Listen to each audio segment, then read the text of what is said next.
Hello, UXDX, and thank you for clicking on my video. I'm not going to lie to you. I've spent the last 20 minutes playing with the filters on Skype. I've had everything from a mustache to big ears to an avatar, but I've managed to settle on just a normal view of poor you looking at poor me. So I have my coffee in hand, and I figured with this one, I'll literally just talk about this concept of undefended leadership, which has probably been on my mind for about a decade, and really is a concept to describe modern organizations vis-a-vis where they've come from the past. And anytime I speak to people about this phrase, undefended leadership, I typically find it's good to tell them a quick story about how it came about or how the realization came about. And let's just see where we go from there. So it was around the tail end of 2010, I think, and there I was in yet another boardroom talking about yet another transformation program. We've all been there. And my mind was wandering between watching this little bird, I think it was a robin, it often is a robin for some reason, picking away at a leaf in a rose bush outside the window and trying to decide between a toasted cheese sandwich and salmon and brown bread for lunch. But I digress. Let's go back a couple of weeks first before this meeting. So about 3 weeks earlier in the program management office, this fantastic PM called Emer began her journey towards the 50-page slide deck that we were now looking at in front of us. And I'm not even going to start on the common trend of using Microsoft PowerPoint as a documentation device. Hopefully we won't be using an enormous amount of it today. So after Emer spent about 2 weeks moving boxes around a page and trying to compress really complex language into the most succinct messages that she possibly could, it was the last week that was really interesting. So starting Monday, she began the journey of bringing each of the 5 board members, including myself, through the pack, repeating the same narrative 5 times before the meeting itself. This is often described as no surprises or alignment, and it speaks indicatively to a lack of transparency, trust, and vulnerability in the boardroom. Let's all be honest. So let's go back to the boardroom. That was Emer's journey through it. Although those that know me would suggest I have the attention span of a 3-year-old eating a chocolate bar while jumping on a trampoline, this is slightly different. I couldn't help but notice that the 2 most obvious questions were never coming up in the room. And actually, when I look back over my career to date, they rarely do. So first is, what was the return on investment in the last transformation program? And the second one being, why are we doing another one? And don't tell me you haven't thought of it. And the truth is, if anyone had have asked, they would have opened a Pandora box of political responses based on choice bias, protection of position, failure to show vulnerability, or my personal favorite, gaslighting. An example being, I don't think that's appropriate at this time. Let's remain positive. Love that phrase. All designed, of course, to project accountability outwards and stop the feeling of discomfort that comes from admitting any type of mistake. This is obviously an extreme position and sounds quite cynical, but think of it as observational and often completely unconscious to those involved. Boards are fantastic, and those individuals that were in it are fundamental to the success of every organization, being completely honest. But there's a whole industry that's built around keeping us this way in the boardroom. And the consulting industry is a perfect example of this, and I've come from it. So I have to admit that this is me as much as it is anyone else. So they hedge their bets in creating long-term relationships with clients, basically selling them iterations of the same thing repeatedly, knowing that they're going to encounter this kind of challenge as an organizational board. Let's not blame them. In fact, they're incredibly confident at putting forward solutions that create momentum while not forcing the issue. I think that's the best way to describe it. The people we need to blame is ourselves. Human nature, our struggle with objectivity, our antiquated views of organizational design, and archaic approaches to leadership, being perfectly honest. On the latter point, there's this brilliant guy called Charles Spinoza, who I had the pleasure to work with at Vision Consulting, and he identifies this concept of existentialism, which is a point at which we all realize, and I've been there, or not, that the behaviors and skills that have made us successful in the past are not those that are going to create success into the future. And at this point, we really only have 2 choices: build the skills or completely ignore it. A lot of people choose the latter. And that is unfortunate in the context of organizational success. What I should say at this point is nothing about this is about being right or wrong. In fact, strictly speaking, there's no such thing. Most things that we say as individuals are about right and wrong, depending on the context that they're. But let's talk about an organization for a minute and use Meta, formerly known as Facebook, formerly known as the Facebook, formerly known as Mash. Only Prince and Puff Daddy have had more iterations of their name in recent years, but Meta has about 70,000 employees. I imagine a lot less soon, considering Zuckerberg's just recently announced the first staff cuts in their history. Anyway, off I went again. Of the 70K, I think about 6K work in Ireland. Maybe some of you do. Congratulations if you do. Now think about that for a second. Is there any other aspect of our lives where we're forced to spend 90,000 hours of it with 7,000 individuals that we may not even like, want to hang out with in any other circumstance, or bring them into our friend group? Not only that, we're told to row in the same direction. An incredibly complex set of directions that we're forced to conform with. Take on those organizational values. Of course, we can choose organizations that are close to our values, but also our performance in doing so is evaluated against common objectives, like it's ever possible to find common ground between 7,000 individuals in the first place. Of course, I'm being deliberately incendiary here, and it's a very extreme position. But let's get a bit bored for a second and look back at the start of modern organizations, because it's a good place to start. So Ford is an organization which we're all familiar with. Many of us have studied it in our MBA programs, etc. It was established in 1905, I think. And besides Henry Ford's disappointing support of Nazi Germany, at the time, it was heralded as one of the most innovative organizations in terms of organizational design, and Taylorism came from it, and Lean Six Sigma, and all these cool terms that I've made a lot of money off.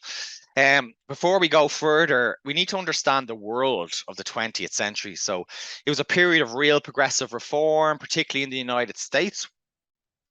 It started with Woodrow Wilson's appointment as president. You may remember him from the Simpsons episode where Bart used his name to write love letters to Edna. That's my personal favorite memory. But this time resulted in more regulation, in particular the Administrative Procedure Act, or APA. In 1917, Great Britain, France, and the United States challenged domineering Germany and Austria-Hungary, which it was at the time, which was a precursor to strong economic growth. Incomes began to improve along with living conditions and working conditions in factories. Automobile manufacture started to explode as America fell in love with the car. Still the case, I think, on that side of the Atlantic. So the 1930s were epitomized by this silent generation, a real determined and resilient workforce with a strong work ethic. The majority of the world, the workforce involves some form of manual or industrial labor. Self-sacrifice at the center of the workforce mentality. I'm not sure that stopped right up to certainly my parents' generation. And most notable, there was a level of financial precedence. So we've these two worlds colliding, the optimistic and the conservative. Are we still awake? Great. Does this sound like the word of day? No. So why do we design ourselves on organizations around a theory from the 1930s? Wouldn't that explain the friction in combining a workforce who in recent generations have lived in a world where titles are not synonymous with tenure, where we have the likes of the Collison brothers running highly regulated and massively successful organizations at 30, and where we are finally growing the freedom to be ourselves with a structure that presumes the behaviors of the past will predict the success of the future? Now, I'm not quite finished channeling Tom's Cruise. You can't handle the truth monologue from A Few Good Men. Let's work through this bit together and bring it back to what it means in the context of your job and experience design. So I think I can share a little cool whiteboard here in Skype. Ta-da! Look at that. I was going to use Figma Jam, but they didn't pay me enough, so I'm going to use the whiteboard instead. Okay, so let's talk about that friction that I spoke to in terms of organizations. So let's take a balance. Forgive me with my drawing ability here. Oh, that's the straightest one I've done yet. I'm quite proud of that one. Where the equilibrium is in the center. Luckily, we're all used to that type of view. And there's an extreme right and an extreme left.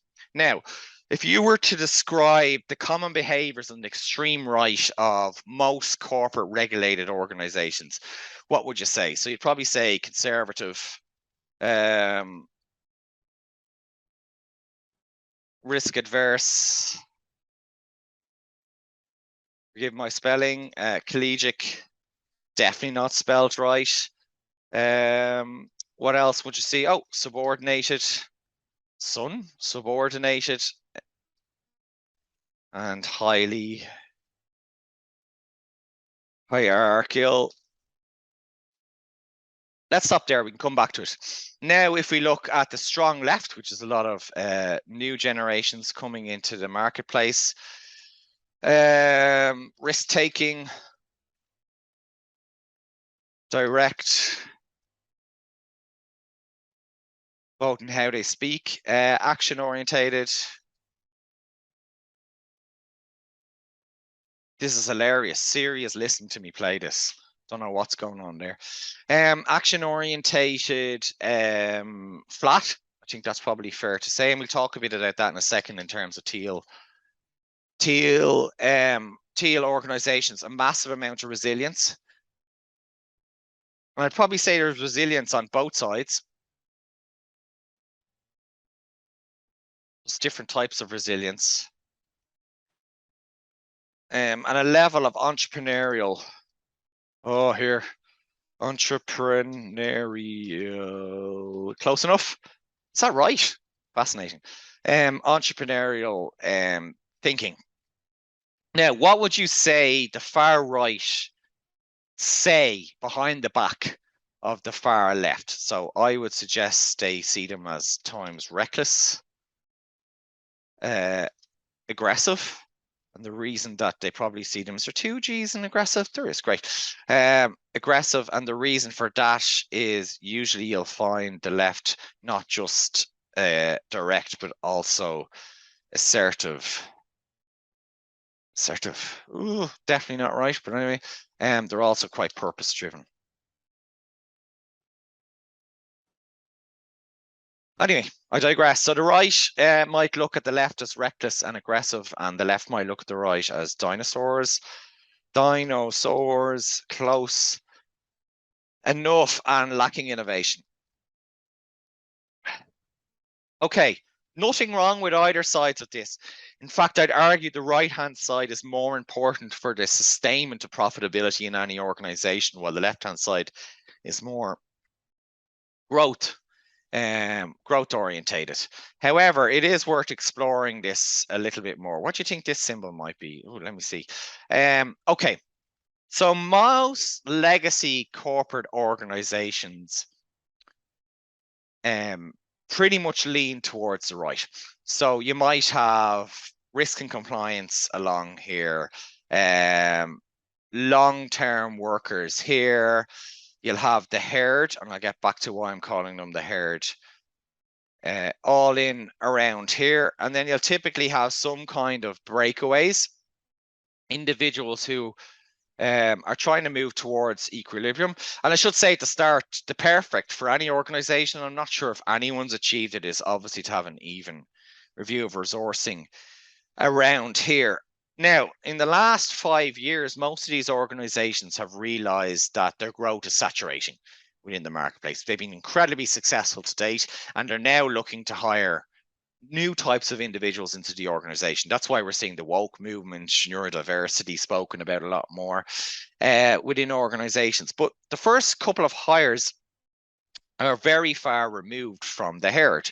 So, for example, if you're the first hire in an organization that's like that, you're probably going to be right on the extreme here.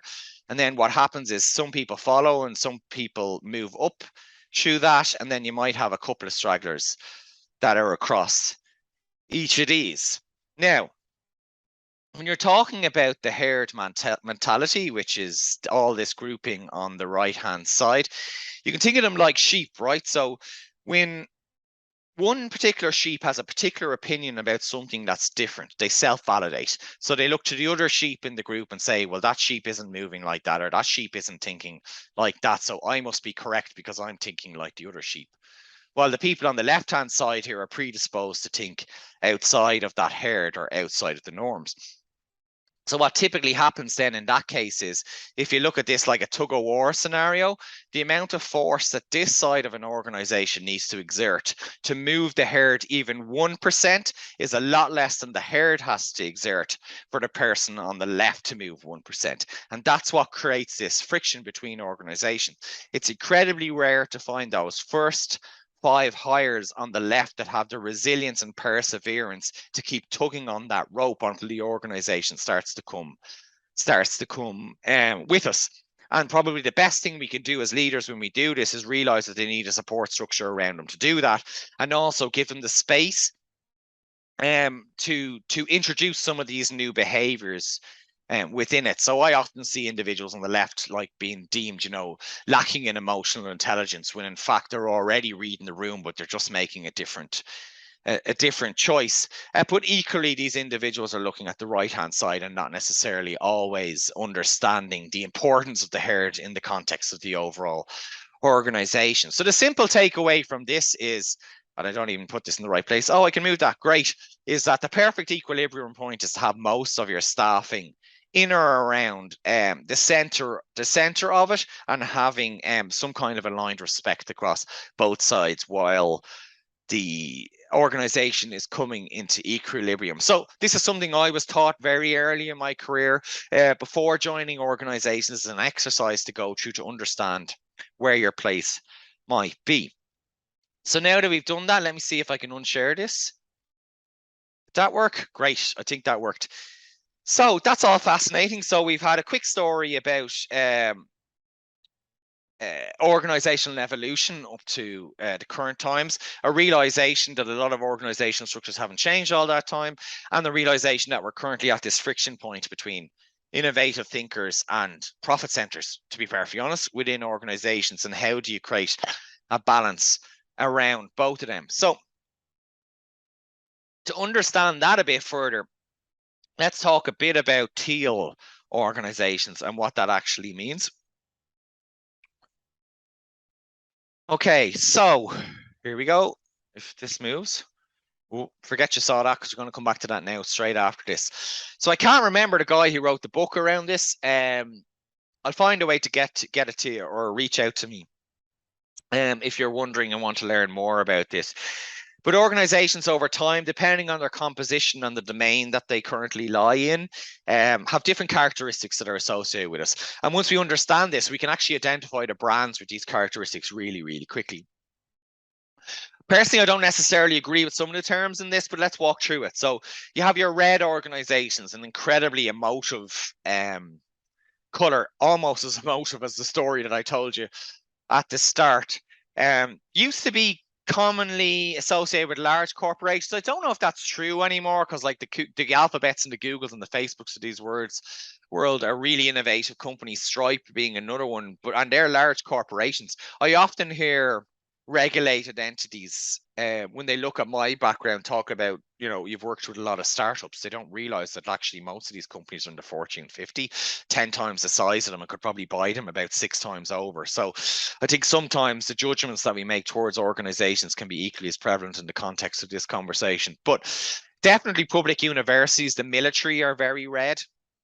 And usually they're looking to innovate, right? So we spoke about that in the diagram that you would have seen previously. There's 5 different colors, but let's just keep to the 3. So the third one, or the second one then, is the likes of Ben and Jerry's, which is all around delighting customers. Delighting customers is a real interesting term. I think we talk about wowing customers, moments of truth, delighting customers in the context of experience design, when a lot of our products that we have are quite commoditized. Like, so I can't remember the last time I jumped up and down on my chair at buying a pair of underpants, for example. So I don't really want to be delighted when I'm in Pennies shopping for those type of things. But having a nice frictionless experience is good.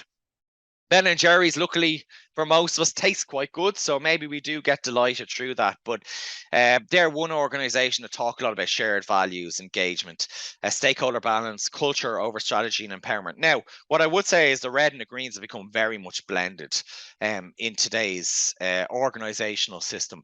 But it's a top one that are really interesting. And Patagonia is obviously a company that many of you are hearing in the news at the moment. So it's perfect timing for me to talk about that. And this is really about flat multidisciplinary teams that are empowered to make decisions for themselves. So distributed decision making, much higher purpose in the context of what they're doing. And certainly the generations that we're now hiring into trees, purpose is one of the largest considerations for them to coming to us. Anti-fragile organizations, so assertive, people tell the truth, people are very comfortable with feedback. You know, they're not afraid to have the challenging conversations that need to be had to move towards success. Wholeness across the organization, self-management, and an evolutionary purpose, which is I often talk with members of my team around what do you want to be written on your gravestone the day you die, and how do you ensure that these 90,000 hours that you're spending in work aligns as much to that as possible? And we typically hit about 60 to 70% of our time where we're actually working on something that's fantastic and that we're excited about, and then the other portion of the time it's something that we have to do as part of our jobs but not necessarily excited about. So these teal organizations are really aligned to the new generational asks of having purpose-driven organizations. And the way they work and the way you hire is, you know, the previous concept of a UX designer was somebody who only concentrated on the visual elements, for example, of an e-commerce website. And I even hear from my own team now, but wait there, my role overlaps with lots of other people in the teams. And that's a really nice thing for me to hear, because it means then that they have a vision for moving towards this teal organizational structure as well. While UX and DX now has become synonymous with so many other skills, you know, KPI frameworks, financial management and management accounting, understanding how much it's going to cost to make that change versus the benefits of the business, understanding customer journey mapping, understanding omni-channel approaches, understanding the best there is in terms of design and interaction design. And what's always interesting, and I suppose the reason that I'm talking about a subject that's typically could be seen as digressing from the concept of the UX and DX conference, is there's nothing that is currently known in the world around UX and DX design that isn't already written down, or that you can't meet someone and speak to them about. So how do you differentiate yourself in the future? You need to have multi-dimensional thinking around it. And a lot of that comes from the culture that you create, how you empower people to have those conversations, and people becoming a lot more self-actualized, like really understanding what it is they want and the person they want to be, and having the commitment to be that person in the context of an environment that hasn't always been supportive, but is definitely getting more supportive towards achieving that. And then the resilience to do that at times where, you know, there's a great phrase by one of the famous, I think it was Kobe Bryant, who said, just before I do a slam dunk, I get lots of boos.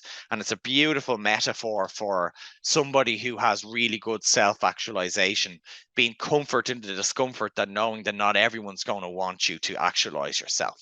So that moves us on to the next thing, which is many of us talk about value propositions in the context of the organizations we work for.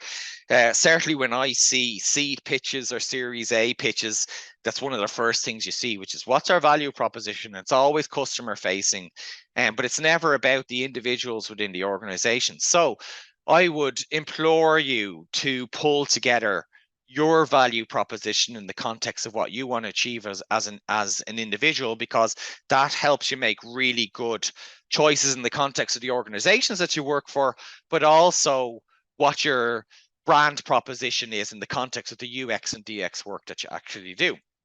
So there's a simple and a complex way of doing this. I'm not going to lie, I thought about doing the complex way, but I didn't feel I had the patience to try and explain it all in the time frame that was available, and I might have lost you all through it.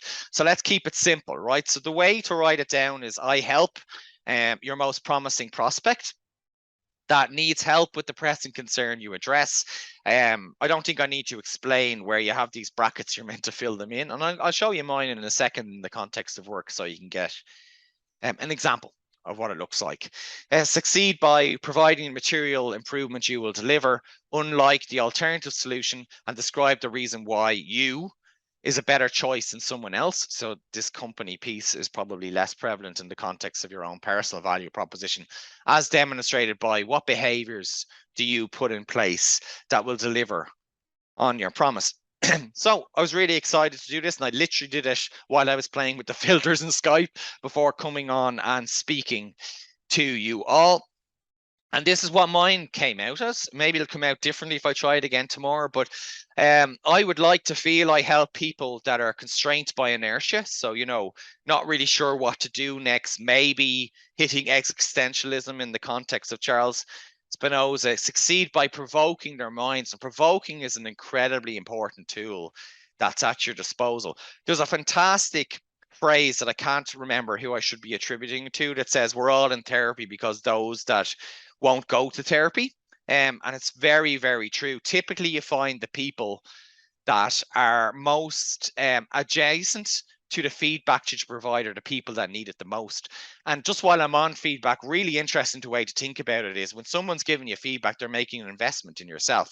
And I think when you change your mindset towards that, you're much more open to what the feedback might be and also the feedback that you're giving. So provocation is an incredibly important tool to create the space in someone's mind to allow the inception of a new possibility. Yes, it might piss them off. Yes, it might feel them uncomfortable. So there is a repair that you need to put in place after the conversation. But I've yet to see where provocation with the right intention doesn't create a new possibility for that person and therefore a new possibility for everyone. So it's unlike traditional approach dictated by social constructs such as our convoluted understanding of emotional intelligence as keep your mouth shut and don't say something that might hurt someone else in the room. I don't think anyone, unless you're Jeffrey Dahmer or Ted Bundy, comes into a room with the intention of hurting someone else. It's usually a byproduct. So it's either a byproduct of the words that you chose and absolutely have to put your hands up in that case, or it's a byproduct of the fact that maybe you've just touched upon something that is very close to the truth in the context of that person. I would hope that this is demonstrated by an ability to create a significant step change performance improvement within the organizations that I work, and also empowering organizations and individuals to exceed their goals. So I'm very much interested in the advice that I got, which was I asked a CEO at one time, how did you become a CEO? And they said, I gave 110%. Now, firstly, 110% doesn't exist. So let's say 100%. The truth of the matter is, even when we're thinking we're giving 100%, we're probably giving 100% in the context of the hours that we're given to the task that we're doing. We're not necessarily applying 100% of thinking towards that task and 100% of dedication to do so. So if I can help someone, including myself, move 1 or 2 percentiles beyond what they thought was possible, then it not just works for them and what they can achieve as a DX or UX capability, but also helps myself in the context of that. So hopefully that was sharing. It was sharing. Great. So let me bring all this back together. So at the start, we spoke about the evolution of organizations and the fact that a lot of organizations are on the cusp of change, but haven't changed since the Ford factory. In the second piece, I briefly introduced a model that allows you to understand the friction of the organization between these new people you're bringing in that are innovative thinkers and the existing herd within the organization, and why they may be giving certain feedbacks to each other, which is really around misunderstanding the intention beneath, and also having respect for each side. Then we spoke about different types of organizations, in particular, whether teal organizations may be an answer to this problem, and then finally your value proposition as a DX and UX designer. So what's interesting to you is I didn't mention anything about design skills in the context of my value proposition. Maybe it would make sense for you to do that, but in the context of what I want to achieve as an individual, it wasn't as pertinent. So I'd just say finally, right, every time I speak, there's at least one, what I call a John in the room. Now, I know lots of lovely Johns, so don't get too carried away with the fact that I've used that name, which is if you kind of scan across the room, and most speakers do because they're trying to get feedback as they do, you have a room that's pretty much split into two types of people who are indifferent to what you're saying, and they're probably on their phone or half asleep or at the conference because they're trying to get a day off work. People who are really excited and attentive about what you're saying. And then there's a group typically in the middle of people that spend most of their time tutting and throwing their eyes to the heaven. And particularly if you're taking a position that is converse or quite direct in the context of the positions you typically see in a presentation style. For me, it's really important that you take a position. And like I said, it doesn't matter whether it's right or wrong, but us as leaders are equally as responsible for teaching people how to think as we are what to think. And actually, what to think is a lot less important than how to think. So hopefully today has given you some empathy in terms of how you're going to think going forward. And please do reach out to me if you have any questions, concerns, or if you want to explore these type of topics further. Thank you for your time. I know it can be sometimes difficult to look at these things over a laptop or over a form, and I really hope that you're enjoying the UXDX conference. Thanks everyone, and take care of yourself.